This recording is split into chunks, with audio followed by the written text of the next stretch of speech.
अनन्या का दर्द पार्ट 86। शाम हो गई थी। अनन्या जब सिंह मेंशन पहुंचती है तो देखती है हॉल में सब बैठे हुए थे। सारे बडीज वहीं पर थे। वहीं यश, सिद्धार्थ और अपूर्वा के मॉम डैड भी आए हुए थे। लो, आ गई अनु। नीलिमा जी अनन्या को देखकर सबसे कहती हैं तो नीलिमा जी की बात सुनकर सब अनन्या की तरफ देखते हैं। क्या हुआ? आप सब मुझे ऐसे क्यों देख रहे हैं? अनन्या सबको अपनी तरफ देखते देखकर कहती है तो नंदिनी मुस्कुराते हुए कहती है, अभी हम सब तुम्हारे बारे में ही बात कर रहे थे अनु। और वो क्या दी? अनन्या मुस्कुराते हुए पूछती है तो अवनी कहती है, यही दी कि अब इस घर में एक नन्हे अभिनव या नन्ही अनन्या की किलकारी गूंजनी चाहिए। तो इसके लिए आप सब मुझे क्यों बोल रहे हैं? मिस्टर सिंह को बोलिए ना। अवनी की बात सुनकर अनन्या फ्लो में कह देती है तो उसकी बात सुनकर अभिनव को एकदम से खांसी आने लगती है। वो अनन्या को घूर के देखता है पर अनन्या अभिनव के घूरने पर ज्यादा ध्यान नहीं देती। क्यों अभी? अनन्या क्या बोल रही है? अरविंद जी अभिनव को चिढ़ाने के लिए कहते हैं तो अभिनव अनन्या को घूरते हुए कहता है, मुझे क्या पता अंकल, ये खुद ही जाने। क्यों? मैं क्यों जानूं? मैंने कुछ गलत थोड़ी बोला। अब मैं कुछ अकेले नहीं कर सकती ना। अनन्या अभिनव को देखकर कहती है तो अभिनव अनन्या के पास आकर उसे घूरते हुए कहता है, तुम तो ऐसे बोल रही हो मिसेस सिंह जैसे मैंने कोशिश नहीं की। आपकी कोशिशें देखी हैं मैंने मिस्टर सिंह। अनन्या गुस्से से कहती है तो अभिनव गुस्से से अनन्या को देखने लगता है। अब वहां बैठा हर एक इंसान दोनों की नोक-झोंक का मजा ले रहा था। वहीं दोनों को ही नहीं पता था कि वो क्या बोल रहे हैं और कहां बोल रहे हैं। अभिनव अनन्या को देखकर गुस्से से कहता है, ओके फाइन, बताता हूँ आज तुम्हें। क्या बताएंगे? हाँ? अनन्या अभिनव को घूरते हुए कहती है तो अभिनव अनन्या को देखकर गुस्से से कहता है, बताऊं? कहकर अनन्या को उसकी कमर से पकड़कर खुद के करीब खींचता है और इससे पहले कि वो अनन्या को किस कर पाता, वहां बैठे सभी तुरंत अपनी आंखों को बंद करके जोर से चिल्लाते हैं, यहाँ नहीं। अचानक सबके चिल्लाने से अभिनव और अनन्या को होश आता है कि वो कहां पर हैं, तो दोनों जल्दी से एक दूसरे से दूर होते हैं। मैं वो अभी आया, कहकर अभिनव जल्दी से ऊपर अपने रूम में चले जाता है। अनन्या अभिनव को जाते देखकर जल्दी से उसके पीछे ऊपर भाग जाती है। वहीं दोनों को ऐसे भागते देख सब जोर जोर से हंसने लगते हैं। ओह माय गॉड, दोनों कितने क्यूट हैं। नंदिनी मुस्कुराते हुए कहती है तो यश कहता है, हाँ, और दोनों की फाइटिंग भी बहुत कमाल की है। ऊपर रूम में जब अनन्या आती है तो देखती है कि अभिनव बाहर बालकनी में खड़ा है, तो वो जल्दी से अपने कपड़े लेकर वॉशरूम में चली जाती है। अंदर आकर अनन्या गहरी गहरी सांसें लेने लगती है, मानो जैसे खुद को किसी से बचा कर आई हो। ओह गॉड अनन्या, नीचे तो क्या क्या बोल रही थी। अब सब क्या सोचेंगे मेरे बारे में? पर मेरी गलती थोड़ी है, गलती तो मिस्टर सिंह की है। सच ही तो कहा मैंने कि मैं अकेले तो कुछ नहीं कर सकती ना। हाँ, पर यह बात मुझे सबके सामने नहीं बोलनी चाहिए थी, अनन्या खुद से कहती है। और इसी उधेड़-बुन में अनन्या फ्रेश होकर जब बाहर आती है तो देखती है अभिनव अभी भी वहीं बालकनी में खड़ा है, तो वो उसके पास जाती है और अभिनव के करीब खड़े होकर बाहर देखने लगती है। क्या बात है मिस्टर सिंह, आप यहाँ ऐसे क्यों खड़े हैं? अनन्या पूछती है तो अभिनव कुछ नहीं बोलता। अनन्या अभिनव की तरफ देखकर कहती है, मिस्टर सिंह क्या बात है, बताइए ना। क्या मैं तुम्हें सेटिस्फाई नहीं कर पाया मिसेस सिंह? अभिनव अनन्या को देखकर कहता है तो अभिनव की बात सुनकर अनन्या हैरान रह जाती है। पर तभी उसे याद आता है कि नीचे बातों बातों में उसने आपकी कोशिशें देखी है मैंने मिस्टर सिंह, ये कह दिया था, जिसका शायद अभिनव को बुरा लगा है। अनन्या अब गिल्ट में होती है। उसे समझ नहीं आता कि वो ऐसा क्या करे कि वो अभिनव का इस बात से ध्यान हटा सके।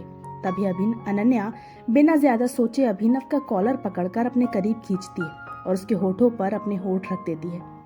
अभिनव पहले तो कुछ नहीं कहता, पर फिर अनन्या को उसकी कमर से पकड़कर अपने और करीब कर लेता है और उसका साथ देने लगता है और दोनों एक दूसरे को डीप किस करते हैं।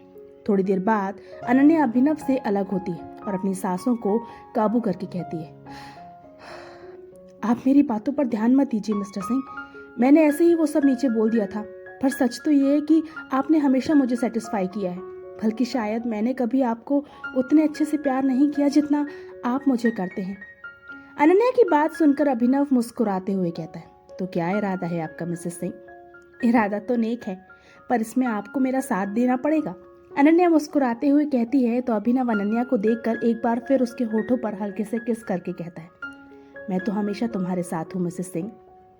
अनन्या अभिनव की बात सुनकर मुस्कुरा देती है और अभिनव को किस करने लगती है और जल्दी ही दोनों एक दूसरे के प्यार में खो जाते हैं। अगली सुबह अनन्या की नींद अपने फोन की वजह से खुलती है। वो देखती है अभिनव बिल्कुल बच्चों की तरह उसे पकड़कर सोया हुआ है, तो वो धीरे से खुद को अभिनव की बाहों से छुड़ाती है और अपने कपड़े लेकर जल्दी से वॉशरूम में चली जाती है। थोड़ी देर बाद अनन्या जब बाहर आती है तो एक बार फिर उसका फोन रिंग करता है। वो देखती है कि कॉल डॉक्टर सुधा का था। डॉक्टर सुधा का कॉल देखकर अनन्या को उनकी सारी बातें याद आती है जो वो कल घर आने के बाद से ही भूल गई थी। अनन्या जल्दी से कॉल पिक करती है तो डॉक्टर सुधा अनन्या को जल्दी हॉस्पिटल आने का बोलकर कॉल कट कर देती है। अनन्या जल्दी से तैयार होती है और एक नजर सोते हुए अभिनव पर डालकर उसके होठों पर हल्के से किस करके रूम से बाहर आ जाती है। अरुणा जी जो हॉल में ही बैठी हुई थी वो अनन्या को बाहर जाता देखकर अनन्या से पूछती है, अनु तुम कहाँ जा रही हो बेटा? हाँ माँ, हॉस्पिटल जा रही थी, अनन्या कहती है। तो अरुणा जी कहती है, पर बेटा आज रिसेप्शन पार्टी है तो तुम डोंट वरी माँ, मैं टाइम से आ जाऊंगी, कहकर अनन्या चली जाती है। थोड़ी देर बाद सिंह मैंशन में शाम की पार्टी के लिए तैयारियां शुरू हो जाती हैं और सब बिजी हो जाते हैं। अभिनव जब उठता है तो अनन्या को अपने पास ना देखकर परेशान हो जाता है। वो जल्दी से उठकर अनन्या को ढूंढता है तो उसे अरुणा जी से पता चलता है कि अनन्या हॉस्पिटल गई है। तो वो अनन्या को फोन लगाता है पर अनन्या का फोन नॉट रीचेबल बताता है। वहीं अनन्या एक पहाड़ी के पास आकर बैठी हुई थी। उसके दिमाग में बस डॉक्टर सुधा की बातें ही घूम रही थी। कुछ समय पहले अनन्या जब हॉस्पिटल पहुंचती है तो सीधे डॉक्टर सुधा के कैबिन में जाती है जहां डॉक्टर सुधा अनन्या का ही वेट कर रही थी। डॉक्टर सुधा, क्या हुआ? आपने मुझे जल्दी हॉस्पिटल आने को क्यों बोला? अनन्या डॉक्टर सुधा को देखकर कहती है। तो डॉक्टर सुधा अनन्या को शांत करके पहले बैठाती है, फिर कहती है, डॉक्टर अनन्या, आपकी टेस्ट की रिपोर्ट आ गई है। ओके, तो सब ठीक है ना? मतलब अब तो आपको पता चल चुका होगा कि मुझे वो दर्द क्यों हो रहा था? अनन्या कहती है। तो डॉक्टर सुधा अनन्या को बताती है, देखिए डॉक्टर अनन्या, आप मेरी बात शांति से सुनिएगा, घबराने की जरूरत नहीं है। दरअसल टेस्ट में भी वही आया जिसका मुझे शक था। आप कहना क्या चाहती हैं? साफ साफ बोलिए, अनन्या डरते हुए कहती है। तो डॉक्टर सुधा अनन्या को देखकर कहती है, डॉक्टर अनन्या, आपके एक्सीडेंट के वक्त जब आपको गोली लगी थी उसके साथ आपके पेट पर भी कोई भारी चीज की वजह से चोट लगी थी, मे भी कोई भारी वजनदार पत्थर। डॉक्टर अनन्या की बात सुनकर अनन्या को याद आता है कि जब वो गोली लगने की वजह से गिरी थी तब एक पत्थर की वजह से उसे पेट में बहुत दर्द हुआ था। डॉक्टर सुधा आगे कहती है, जब मैंने आपको इतने पेन में देखा तो मैंने आपको टेस्ट करने को कहा और अब टेस्ट की रिपोर्ट से प्रूफ होता है कि आपका यूट्रस काफ़ी वीक हो चुका है। डॉक्टर सुधा की बात सुनकर अनन्या को तो जैसे झटका लगता है। उसकी आंखों से आंसू बहने लगते हैं। बेशक वो एक गायनेकोलॉजिस्ट नहीं थी, पर एक औरत होने के कारण उसे ये पता था कि यूट्रस वीक होने का क्या मतलब होता है। अनन्या को रोते देख डॉक्टर सुधा जल्दी से उसके पास आती है और उसे संभालते हुए कहती है, प्लीज डॉक्टर अनन्या, संभालिए अपने आप को। क्या मैं सोच रही हूँ तो अनन्या रोते हुए कहने की कोशिश करती है। तो डॉक्टर सुधा अनन्या को शांत करते हुए कहती है, हाँ डॉक्टर अनन्या, आपकी माँ बनने के चांसेस बहुत कम है या ना के बराबर है। डॉक्टर सुधा की बात सुनकर अनन्या खुद को रोक नहीं पाती और जल्दी से हॉस्पिटल से निकल जाती।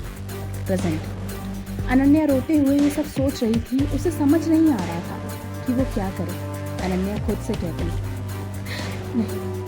नहीं, मैं कमजोर नहीं पड़ सकती, मुझे फैसला लेना ही पड़ेगा। मैं मिस्टर सिंह को ऐसे अपनी वजह से चोट नहीं पहुंचा सकती। उनकी तो कोई गलती है ही नहीं। उन्हें मैं अपनी वजह से पिता बनने के सुख से दूर नहीं रख सकती। हाँ, मैं अपने स्वार्थ के लिए मिस्टर सिंह को उनकी खुशियों से दूर नहीं रख सकती, कहकर अनन्या एक फैसला लेती है और किसी को कॉल लगाकर कुछ बोलती है। फिर वापस फोन रखकर सिंह मैंशन के लिए निकल जाती है क्रमशः। तो क्या होगा आगे? आखिर अनन्या ने कौन सा फैसला लिया है, जानने के लिए पढ़ते रहिए धर्म में। और प्लीज़ मुझे सब्सक्राइब कीजिए, वीडियो को लाइक कीजिए। Bye bye.